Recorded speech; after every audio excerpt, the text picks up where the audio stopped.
The studio lights were sharp, unforgiving.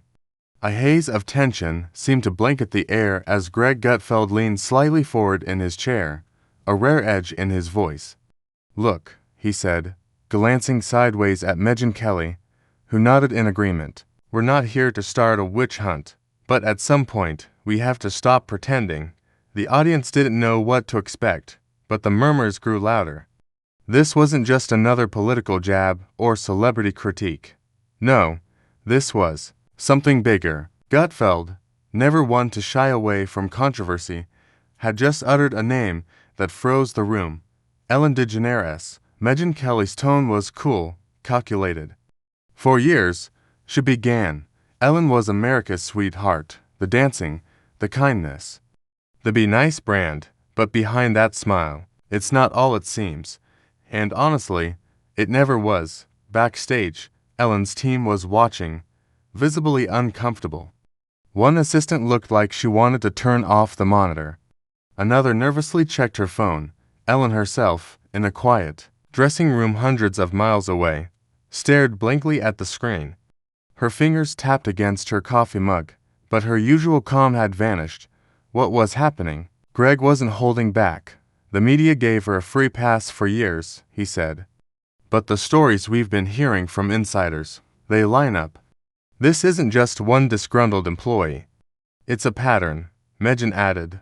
"We're not here to destroy Ellen's legacy, but when you build a brand around kindness, and then the truth is the exact opposite, someone has to say something." It was all unraveling, again. For Ellen, it felt like déjà vu, but worse. After weathering the 2020 backlash from former employees who accused her of creating a toxic workplace environment, Ellen thought she'd moved past the storm. She'd addressed it on air, took accountability, and even ended her talk show after 19 seasons. But now, here it was again. And this time, it wasn't anonymous Twitter users. It was to high-profile media figures going public. Live. Ellen's pulse quickened. This wasn't just bad press. This was reputational fire, and the flames were spreading fast. Gutfeld continued, pulling up notes. "A former writer told me, point blank, Ellen had two moods. The one you saw on TV, and the one behind closed doors. Cold, dismissive, sometimes cruel. That's not a one-off. That's a culture." Megyn Kelly, known for her ability to ask cutting questions without flinching, nodded. "I spoke with two former staffers this week, off the record. They said Ellen rarely made eye contact with anyone who wasn't a celebrity. That assistants were told not to speak to her unless spoken to. One even said they were told not to look her in the eye." The studio gasped. Twitter was already ablaze. Hashtags were trending. Hashtag Ellen Exposed was gaining momentum by the minute. Ellen took a breath and tried to compose herself. This wasn't supposed to happen. She'd already paid the price, hadn't she? She'd apologized.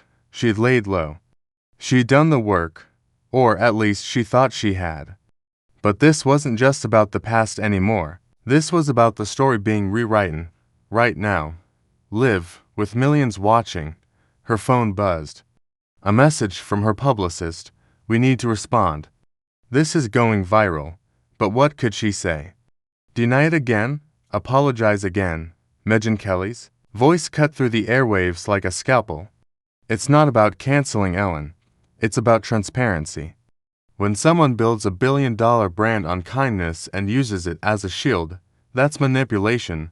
That's not just PR spin. That's a calculated mask." Gutfeld jumped in, almost with disbelief. And people bought it. She was untouchable for years. The dancing, the celebrities, the giveaways. Meanwhile, staff turnover was sky high. People were breaking down emotionally, and we were all clapping along. Backstage at the Gutfeld show, producers were visibly giddy. They knew they'd struck a nerve. This was the kind of segment that would be clipped, shared, and dissected for days. Ratings gold. But for Ellen, it was a nightmare in real time. She wasn't used to being on the defensive. Her charm, her humor, they'd always been her weapons. But none of those work now. In this arena. Not with this kind of firepower. Megan leaned back in her chair, delivering the final blow. The hardest truth is this. Ellen convinced us all that kindness was her religion, but in reality, it was her disguise, the people who worked for her. Many of them say they lived in fear. The silence that followed was deafening. No one clapped, no one laughed, just a sharp, collective intake of breath from viewers everywhere. Ellen stood up from the couch in her home, pacing. Her face was pale, her fingers trembling just slightly. She knew what came next. Think pieces. YouTube reaction videos, podcasts, apologies dissected. Again, her name dragged. Again, she muttered under her breath. This is never going to end. One of her team members entered the room cautiously. Do you want to post something? They asked. Ellen shook her head. No, not yet, because deep down, she knew. The era of silence, of image control, of pretending bad press would blow over, it was gone. This was the age of exposure, of unrelenting scrutiny, of truth cutting through PR like a knife. And even if half of what they said wasn't new, the fact that Gutfeld and Kelly were saying it on live TV with this kind of clarity and force gave it new weight. It felt different. It was different. For Ellen, this wasn't about damage control. It was about legacy. And right now, it was slipping through her fingers.